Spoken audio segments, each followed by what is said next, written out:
दोस्त आज मैं एक ऐसे स्टूडेंट के बारे में बताने जा रहा हूँ जिनको अपनी माँ की सिर्फ एक बात कि बेटा इंस्पेक्टर बन के ही आना, ये बात इनको सोने नहीं दे रहा। दोस्त इनके पिताजी ऑटो चलाकर अपने बेटे को बाहर पढ़ने के लिए भेजे हैं और दोस्त ये लड़का अपने पिताजी को बखूबी समझ रहा कि ऑटो चलाकर पढ़ाना कितना मुश्किल होता है। इसलिए ये लड़का एक सरकारी नौकरी पाने के लिए बहुत मेहनत और डेडिकेशन के साथ अपनी पढ़ाई को करता है। लेकिन दोस्त कभी कभी वक्त भी ऐसा खेल खेल जाती है कि उस इंसान को टूटने पर मजबूर कर देता है। ये लड़का अपनी पढ़ाई में 100% देने के बावजूद भी कई असफलताओं का इसे सामना करना पड़ रहा है। और दोस्त ये लड़का इतनी असफलताओं को देख चुका है कि इसका अब मेहनत पर से भरोसा टूटने लगा है। जब किसी स्टूडेंट को उसके मेहनत का फल नहीं मिलता है ना, तो दोस्त उस स्टूडेंट का मेहनत पर से भरोसा उठने लगता है और वो खुद को कमज़ोर समझने लगता है और वो मन ही मन कहने लगता है कि पापा मुझे लगता है कि मैं आपके सपने को पूरा नहीं कर पाऊँगा। माँ, आपका जो इंस्पेक्टर बनाने का सपना है ना, वो लगता है पूरा नहीं हो पाएगा। पापा मैं बहुत मेहनत करता हूँ पर पता नहीं कभी प्री निकलता है तो मेंस नहीं और मेंस निकलता है तो डिस्क्रिप्टिव नहीं। और कभी कभी नॉर्मलाइजेशन भी ऐसा खेल खेल जाता है कि वो हमारे सपने को 1 सेकेंड में नस्ते नाबूद कर देता है।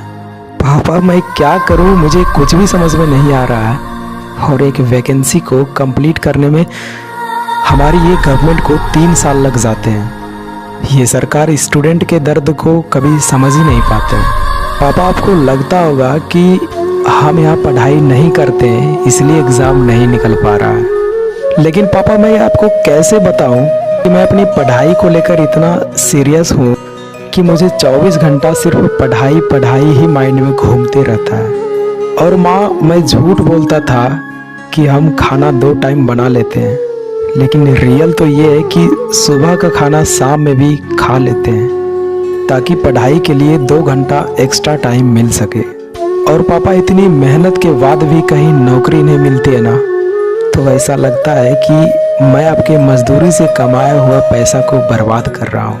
पापा मुझसे अब नहीं देखा जाता ये सब और ना ही मुझसे पैसे मांगा जाता है। लेकिन पापा मैं क्या बताऊँ, जब भी ऐसा सोचता हूँ तो आपकी दी हुई हर महीने की मजदूरी का याद आता है।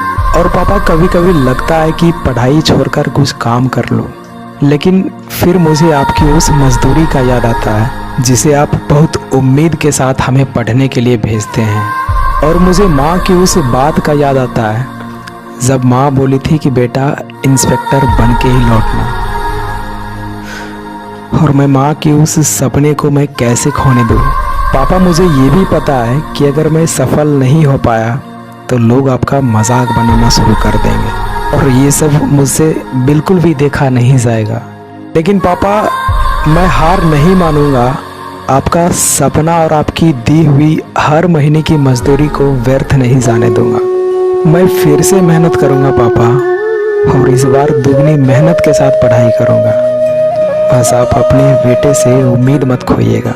तो दोस्त इस स्टोरी के माध्यम से मैं आपको यही कहना चाहता हूँ कि ये सारी बातें जो आप सुने हैं ये हर एक स्टूडेंट के मन में आती है। लेकिन दोस्त याद रखिएगा, यही वो मोमेंट होते हैं जिससे कुछ लोग फ्रस्ट्रेट होकर अपनी पढ़ाई को त्याग देते हैं और कुछ लोग इसे इग्नोर करके अपनी रफ्तार को दुगना कर देता है और वही इंसान आगे चलकर सफल हो जाता है। और दोस्त मैं आपसे एक ही बात हमेशा कहता हूँ कि कभी भी ऐसी सिचुएशन से घबराइएगा नहीं, क्योंकि ये उन्हीं को दिया जाता है जिसमें सहन करने की क्षमता होती है। तो दोस्त ये स्टोरी आप ही में से किसी एक सब्सक्राइबर का है।